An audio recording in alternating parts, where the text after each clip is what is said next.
Part 1 मध्ये आपण बघितले होते 3 प्रकारचे चार्ट पॅटर्न. ते होते बघा double top, double bottom, inverse head and shoulder, head and shoulder आणि त्यानंतर cup and handle, inverse cup and handle. आता बाकीचे जे चार्ट पॅटर्न आहेत ते आपण या पार्ट मध्ये बघणार आहे. जर का तुम्ही आपला पहिला व्हिडिओ बघितला नसेल तर लिंक तुम्हाला कमेंट मध्ये आणि डिस्क्रिप्शन मध्ये पिन केलेली मिळून जाईल. तर चला बघू नेमके आपले चार्ट पॅटर्न कोणते कोणते बाकी आहेत अजून जे आपण या पार्ट मध्ये बघणार आहे.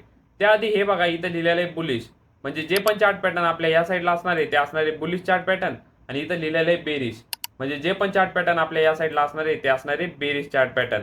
आणि आपला हा पार्ट 2 आहे. तर चला बघू नेमके आपले चार्ट पॅटर्न कोणकोणते आहेत या पार्ट मध्ये.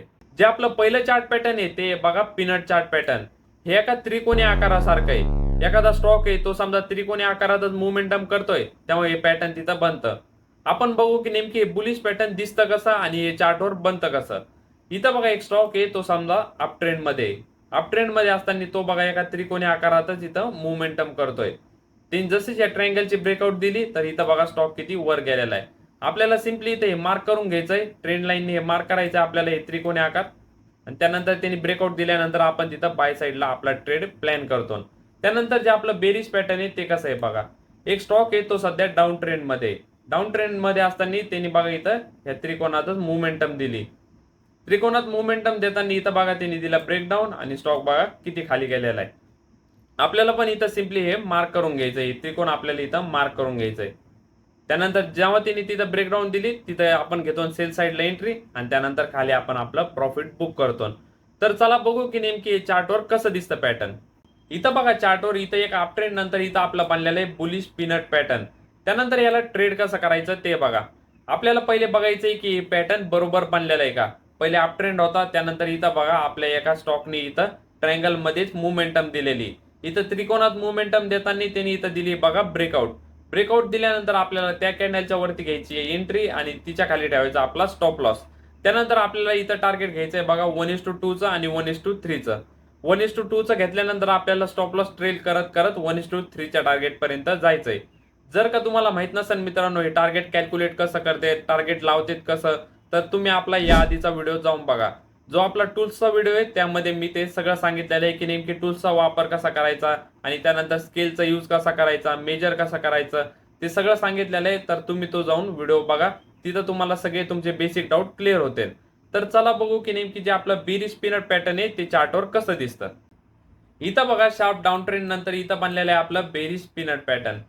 आपल्याला पहिले चेक करायचंय की ते पॅटर्न बरोबर बनलेलं आहे का, त्यानंतर आता आपण त्याच्यात ट्रेड करतो. इथं बघा पहिले डाऊन ट्रेंड आहे, त्यानंतर इथं बघा स्टॉक आपला एका त्रिकोणातच ट्रेड करतोय. आता आपल्याला इथं वाट बघायची, जी पण कॅन्डल ह्या त्रिकोणाचा ब्रेक देईन त्यानंतर आपण तिथं घेतो सेल साईडला एंट्री. बघा ह्या कॅन्डलने इथं ब्रेक केलेला आहे बघा या त्रिकोणाला. त्यानंतर इथं आपण घेतो आपली सेल साईडला एंट्री, त्यानंतर इथं आपण तिच्या वरच ठेवतो आपला स्टॉप लॉस. त्यानंतर इथं आपण टार्गेट घेतो 1:2 चं नाही तर 1:3 चं. इथं बघा स्टॉक पहिले खाली गेला, त्यानंतर परत वरती येऊन हे लेवलला रिटेस्ट केलं. कधी कधी स्टॉक रिटेस्ट करायला येतो मित्रांनो, कधी कधी येत नाही, बरेच वेळेस येत पण नाही. त्यामुळं आपण इथंच एंट्री घेऊन टाकायची. त्यानंतर जे पण आपलं टार्गेट असेल ते आपण इकडं खाली आपलं बुक करायचं. तर चला बघू की जे आपले दुसरे चार्ट पॅटर्न आहे ते कसे दिसते. जे चार्ट पॅटर्न आता आपण बघणार आहे ते सेम झेंड्यासारखं आहे बघा दिसायला. ह्या चार्ट पॅटर्नचं नाव आहे फ्लॅग पॅटर्न. इथं बघा हे बुलिश फ्लॅग पॅटर्न आहे आणि हे बेरिश फ्लॅग पॅटर्न आहे. तर चला बघू जे आपलं बुलिश फ्लॅग पॅटर्न आहे ते बनतं कसं.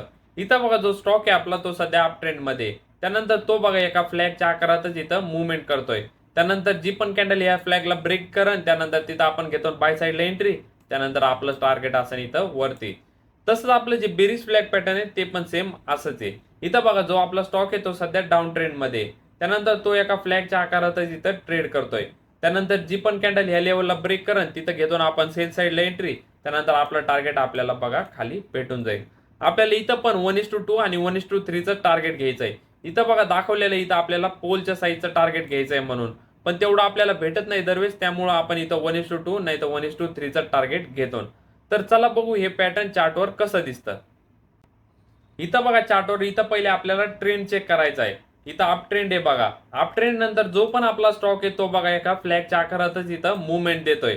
इथं बघा जो पण आपला स्टॉक आहे तो एका लेवल मध्येच मुवमेंट देतोय. त्यानंतर जी पण कॅन्डल याला ब्रेक करण तिथं घेतो आपण आपली बाय साईडला एंट्री, त्यानंतर तिच्या खाली आपण ठेवतो आपला स्टॉप लॉस. आणि त्यानंतर इथं आपण 1:2 1:3 चं टार्गेट घेतो. तर चला बघू जे आपलं बेरिश फ्लॅग पॅटर्न आहे ते दिसतं कसं.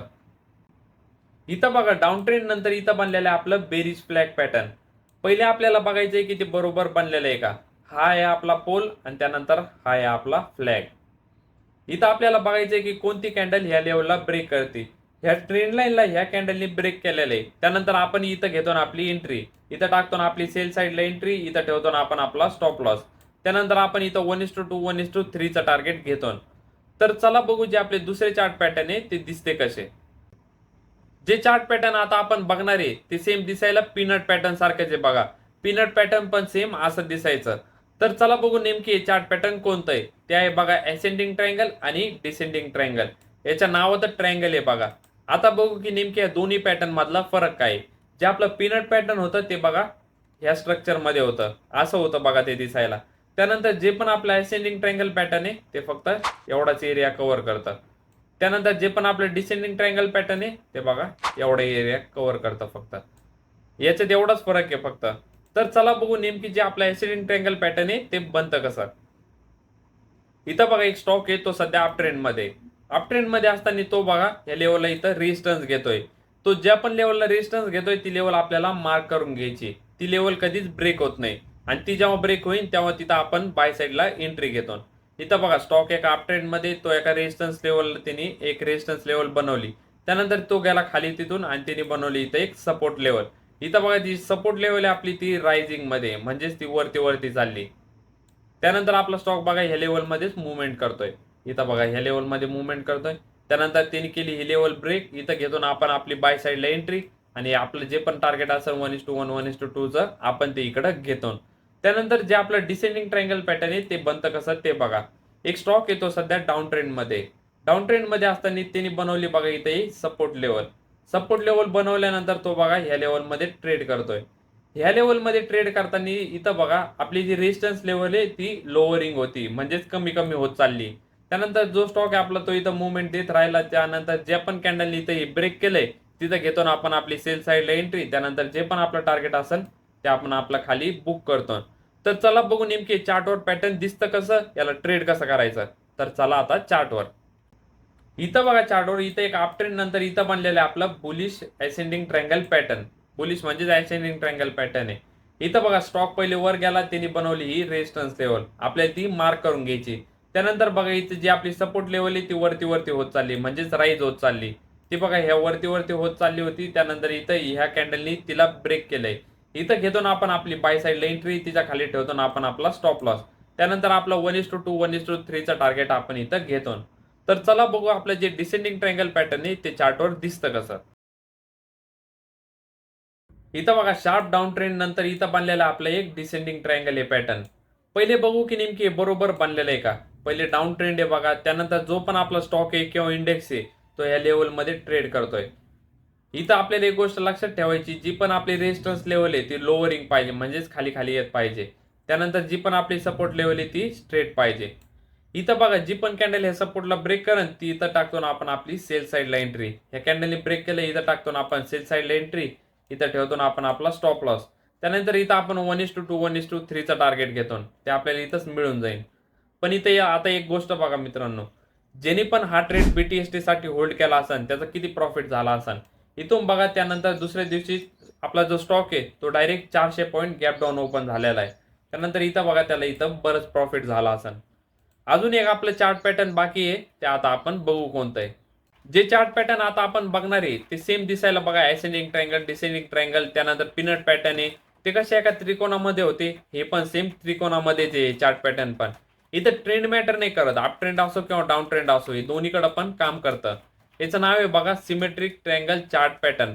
याचं नावच बघा सिमेट्रिक आहे म्हणजे हे दोन्हीकडे पण काम करतं. आपल्याला फक्त इथे एक गोष्ट लक्षात ठेवायची, जो पण आपला स्टॉक आहे तो ह्या त्रिकोणामध्येच पाहिजे ट्रेड करताना. हे ट्रायंगल मध्ये स्टॉकनी ट्रेड केलं पाहिजे. त्यानंतर समजा कॅन्डल आपली खाली क्लोज झाली आहे त्रिकोणाच्या खाली क्लोज झाली तर आपण इथं घेतो सेल साईडला एंट्री. त्याच्यावरती ठेवतो ना आपण आपला स्टॉप लॉस. आणि जर का कॅन्डलने वर क्लोज केला असतं तर आपण इथं घेतो बाय साईडला एंट्री आणि तिच्या खाली ठेवतो ना आपण आपला स्टॉप लॉस. आपण इथं बाय साईडला पण ट्रेड करू शकतो आणि सेल साईडला पण ट्रेड करू शकतो. जिथं आपली कॅन्डल क्लोज होईल तिथं आपण ट्रेड करतो. मित्रांनो हे झाले आपले सगळे चार्ट पॅटर्न. आता पुढच्या व्हिडिओमध्ये अजून आपण बऱ्याच काही काही इन्फॉर्मेटिव्ह गोष्टी बघणार आहे. त्यामुळे आता सबस्क्राईब करून घ्या. आणि मित्रांनो तुमचं खूप खूप धन्यवाद. आपले 150 सबस्क्रायबर पूर्ण झाले. आता नेक्स्ट व्हिडिओ आपण आता स्ट्रॅटेजीवर घेऊन येऊ. त्यामुळे सबस्क्राईब करून घ्या. तर चला भेटू आता पुढच्या व्हिडिओमध्ये.